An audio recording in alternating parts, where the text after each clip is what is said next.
साडा चिड़िया दा चंबा है, बबुल हमने उड़ जाना।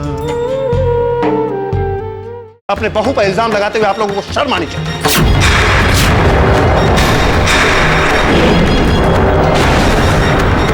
किसी शर्म का पाठ पढ़ा रहे हैं आप?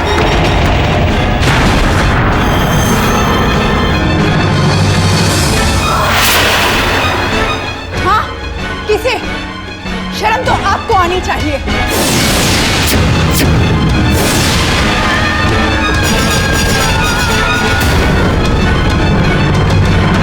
किस तरह आप दूसरों के घरों में आकर उनके मामलों में दखलंदाजी कर रहे हैं? किसने हक दिया आपको हमारे घर के मामले में बात करने का?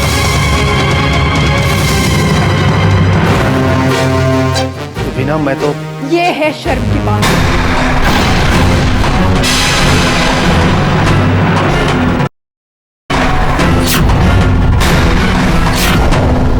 मेरा नाम भी आपकी जबान पर नहीं आना चाहिए। अरे इन लोगों ने अगर मेरे चरित्र पे सवाल उठाया है तो उसमें इनकी कोई गलती नहीं है।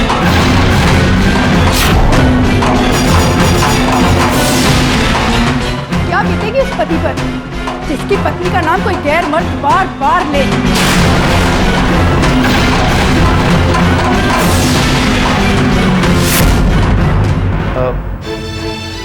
मैं मानता हूं कि मेरी गलती है, लेकिन उसके लिए मेरे बारे में सोचने का आपको कोई हक नहीं है। वैसे भी मेरे घर के लोग आपके घर के लोगों से 100 गुना अच्छे हैं। आपके परिवार के लोग तो बस दूसरों की इज्जत मिट्टी में मिलाने पे लगे रहते हैं।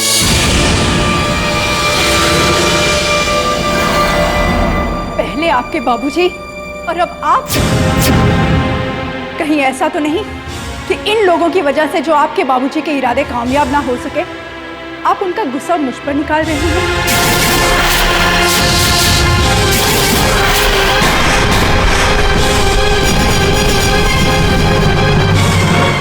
मेरे ख्याल से अब तुम्हें तुम्हारे सवालों का जवाब मिल गया। अब तुम्हें एक पल के लिए भी यहाँ टिकना नहीं चाहिए।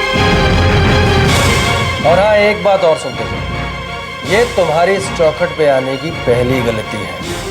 दूसरी, मैं माफ नहीं करूंगा।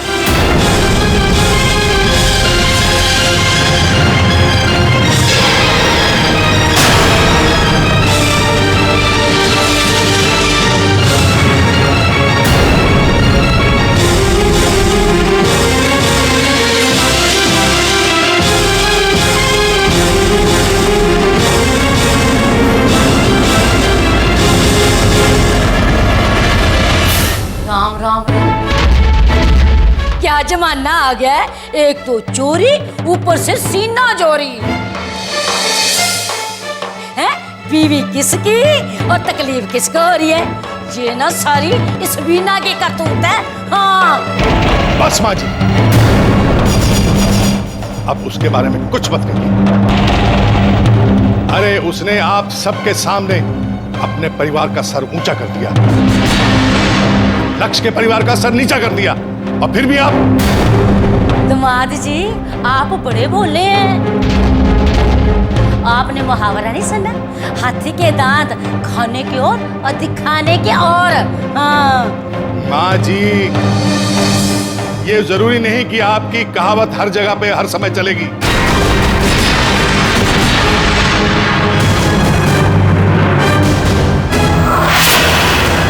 संगीता पुत्र, आज तो दामाद जी को मेरी बात बुरी लगती है। ये तो पुत्र जी शुरुआत है, शुरुआत। इसका अंत क्या होने वाला है ये तो भगवान ही जाने। साडा चिड़िया दा चंबा है, बबुल हमने उड़ जाना।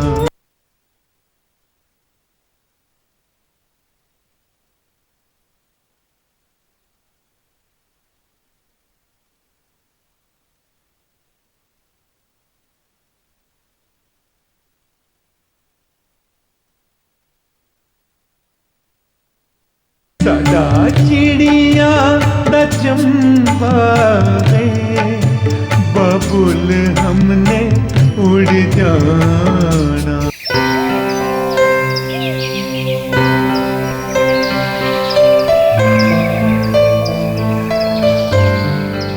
Good morning Monica. अरे तुम कैंटीन में बैठी हो और मैं तुम्हें पूरे कॉलेज में ढूंढ रहा था। एनीवे, क्या लोगी, टी और coffee? I guess you'll have coffee. Okay, अरे 2 कॉफी लेके आना। सो तुम यहाँ से जाते हो या मैं जाऊं? देखो मोनिका, कोई फायदा तो है नहीं। तुम्हें पता है कि तुम जहां भी चली जाओ, राज तुम्हें तुम्हारे करीब ही मिलेगा। Shut up. वाह, तुम गुस्से में कितनी खूबसूरत लगती हो। What the hell? तुम क्या समझते हो अपने आप को? मैं क्या समझता हूँ अपने आप को? समझती तो तुम नहीं हो मोनिका। मैं तुमसे प्यार करता हूँ, सिर्फ तुमसे प्यार करता हूँ मोनिका। प्यार? प्यार का मतलब तुम जानते हो? तुम्हारे जैसे लड़के ना जाने दिन भर में कितनी लड़कियों को ये सेम डायलॉग सुनाते रहते हैं और दिन भर में ना जाने कितने बार जूते खाते हैं। हाँ, मुझे लगता है तुम जूते खाए बगैर नहीं मानोगी। और प्यार, प्यार करने के लिए सीने में एक दिल चाहिए और तुम जैसे लड़कों के पास दिल विल नाम का कोई चीज नहीं है। अगर तुम्हारे सीने में दिल होता ना तो तुम इस तरह एक लड़की को परेशान नहीं करते। अब चले जाओ यहाँ से, वरना अच्छा नहीं होगा। मैं जानता हूँ मोनिका कि तुम मुझसे नहीं किसी और बात से परेशान हो। देखो, I am really very sorry, मैं ये पहले नहीं जानता था। लेकिन हाँ, मैं एक बात तुम्हें साफ साफ बता देता हूँ मोनिका, जितना तुम मुझसे नफरत जताओगी उतना ही मेरे दिल में तुम्हारे लिए प्यार बढ़ता चला जाएगा और मैं उस दिन का बेसब्री से इंतजार करूंगा। Anyway, good bye Monika.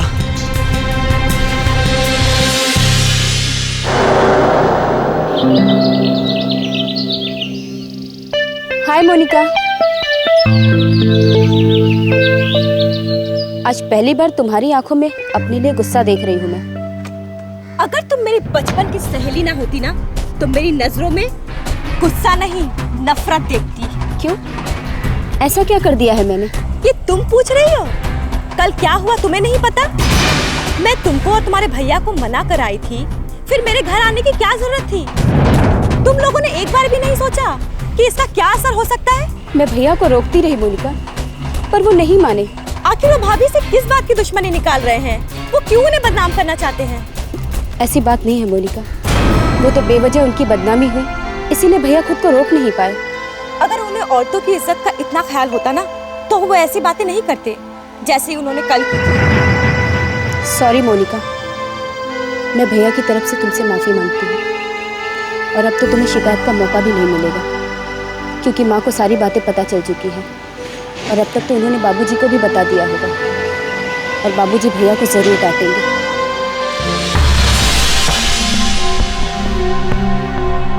कहाँ जा रहे हो? क्या करेंगे जानकर? वैसे भी कोई बात आपको बताकर क्या फायदा? आपको तो बस अपने फायदे से मतलब है। दूसरों पर इल्जाम लगाने से अपनी गलतियां नहीं छुपती। जब एक बार मैंने मीना से तुम्हारी शादी के लिए इनकार कर दिया, तुम उससे जाके क्यों मिले? क्यों मिले? अपनी गलतियों को धोने के लिए गया था। शायद आपको मालूम नहीं कि आपकी एक छोटी सी दहेज की लालच ने वीना को उस दलदल में धकेल दिया है जहां वो घुट घुट कर डूबती जा रही है उस दलदल में, और शायद निकल भी नहीं पाएगी कभी। उसकी जिंदगी को दलदल में धकेलने वाला मैं नहीं, खुद उसका बाप है, लाला। अरे अगर बच्चियों को खुशियां नहीं दे सकता तो बड़े बड़े ख्वाब दिखाने की क्या जरूरत थी? उसने वीना को ख्वाब नहीं दिखाई, बल्कि आपने एक लालची दुकानदार की तरह अपने बेटे को सामान की तरह उसकी कीमत लगाई है, जिसे कि एक खुददार इंसान कभी नहीं झेल सकता। देखो क्या हुआ और क्या नहीं। अब गड़े मुर्दों को उखाड़ने से कोई फायदा नहीं है। अब यही याद रखो कि दोबारा ये गलती नहीं होनी चाहिए। मैंने कोई गलती नहीं। गलती नहीं की?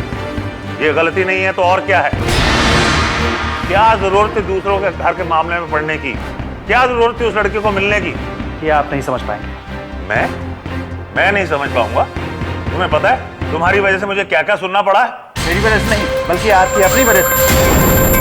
भगवान ना करे हमारे घर में ही बहन है, कल को हमारे साथ कोई आकर कुछ ऐसा करता है तो आपने कभी सोचा है कि आप पर क्या गुजरेगी? तुम अपनी बहन को श्राप दे रहे हो? मैं श्राप नहीं दे रहा हूँ, बल्कि आपको सच्चाई से अवगत कराने की कोशिश कर रहा हूं। आपकी आंखों पर जो लालच की पट्टी पड़ी है ना, उसे हटाना चाहता हूं।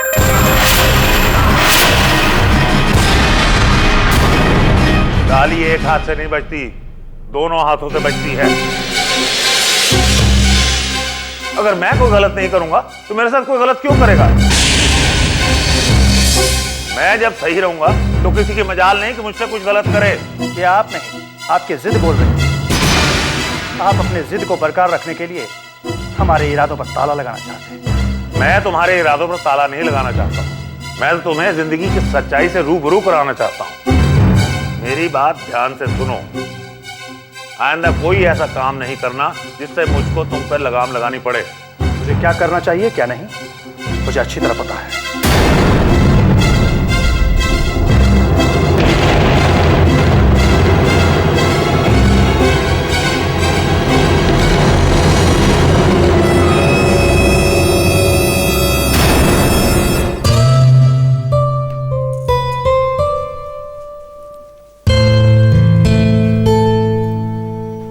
हेलो, क्या बात है? आज बहुत खूबसूरत लग रही है। मैं तो हमेशा ही खूबसूरत लगती हूँ, बस आपके देखने का नज़रिया अलग अलग होता है। देखो भाई, तुम क्या कह रही हो मेरी तो कुछ समझ में नहीं आ रहा है। मैं तो सिर्फ इतना जानता हूँ कि तुम आज बिल्कुल चांद लग रही हो। शायद आप मेरी शर्तें भूल गए। वीना, ये छोटी मोटी बातों को छोड़ो ना तुम। भाई पति पत्नी के बीच भला ये छोटी मोटी बातों की कोई जगह रहती है?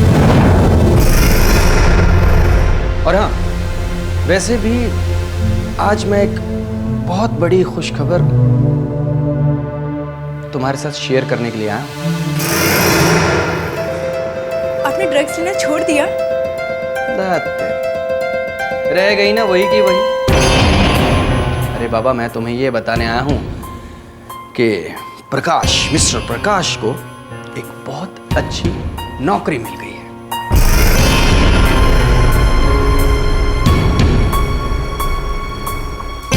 ये आपके लिए होगी खुशखबरी। मेरे लिए तो वही खुशखबरी होगी कि मेरे सुहाग ने ड्रग्स लेना छोड़ दिया। और आप ये अच्छी तरह से जानते हैं कि जब तक आप ड्रग्स छोड़ नहीं देते मुझे मेरा पति नहीं मिल पाएगा। वीना, अब ये क्या बचपना है? भाई तुम हमारी पत्नी हो और मैं अपनी खुशियां तुम्हारे साथ शेयर करने आया हूं और तुम हो के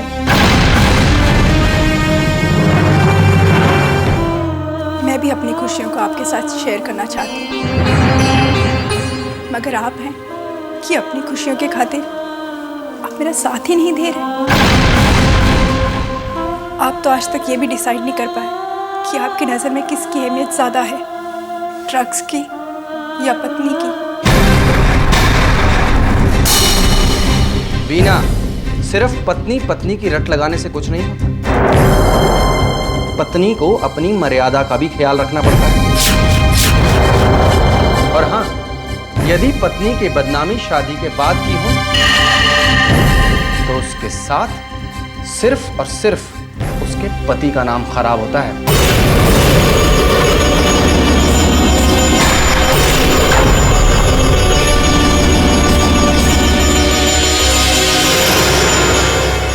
क्या तुम इन सब बातों का ख्याल रख पा रही हो? हाँ, मैं इन बातों का ख्याल रख रही हूँ और जिंदगी भर रखती रहूंगी।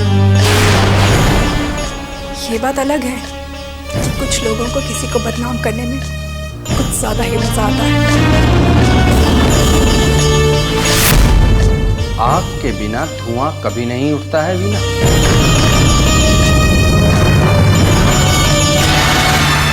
हाँ, बिना आग से धुआं नहीं उठता, पर इंसान को ये भी सोच लेना चाहिए कि आग सिर्फ घर नहीं जलाती, चूल्हा भी जलाती है।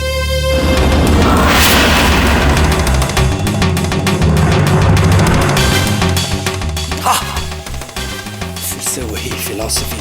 हमसे ही गलती हो जाती है कि हम अपनी खुशियां बांटने आपके पास चले आते हैं।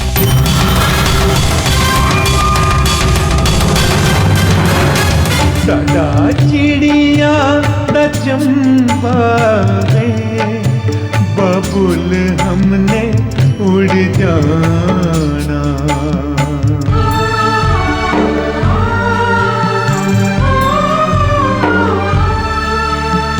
जिस अंगना में खेलती पड़ी मैं, वो ही अंग। काश आप समझ पाते अब छोड़ कि अगर आपको नौकरी मिली है तेरे दर्द से तो सबसे ज़्यादा खुशी मुझे हुई है, लेकिन मैंने खुशी जाहिर नहीं की। वो सिर्फ इसलिए क्योंकि शायद आपकी ये नशे की आदत मैं प्यार से नहीं छुड़ा पा रही हूँ। तो शायद मेरे दिखावे की नफरत से ही छूट जाए। घर से मैं चुग चली दाना।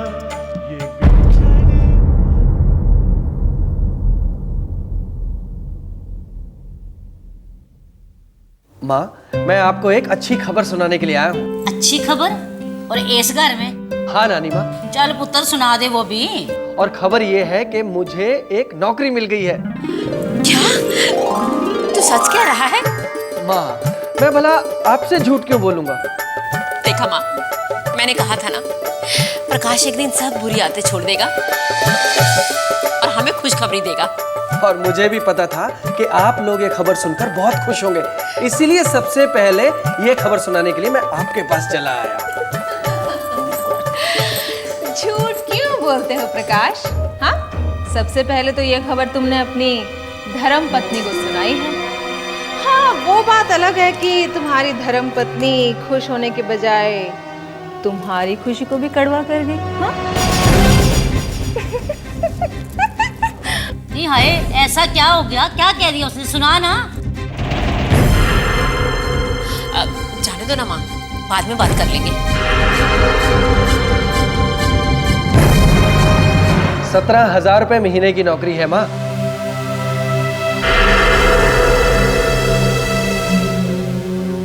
लेकिन क्या?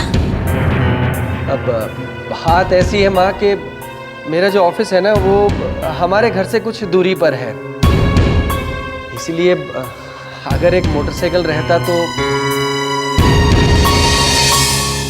लेकिन बेटा, मोटरसाइकिल के लिए तो 40-50 हजार रुपए लगेंगे। अब इतने पैसे आएंगे कहाँ से? एक रास्ता है। कैसा रास्ता? अरे वीना के बाबूजी से।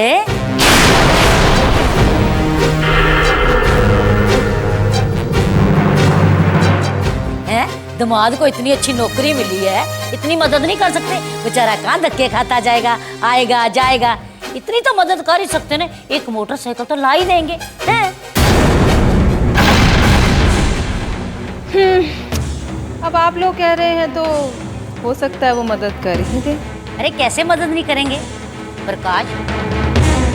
तू वीना से बोल कि अपने बाप से मदद मांगे। अगर तू बात नहीं कर सकता तो मैं वीना से बात करती हूँ। हाँ। नहीं, आप रहने दीजिए, मैं खुद ही वीना से बात करूँ।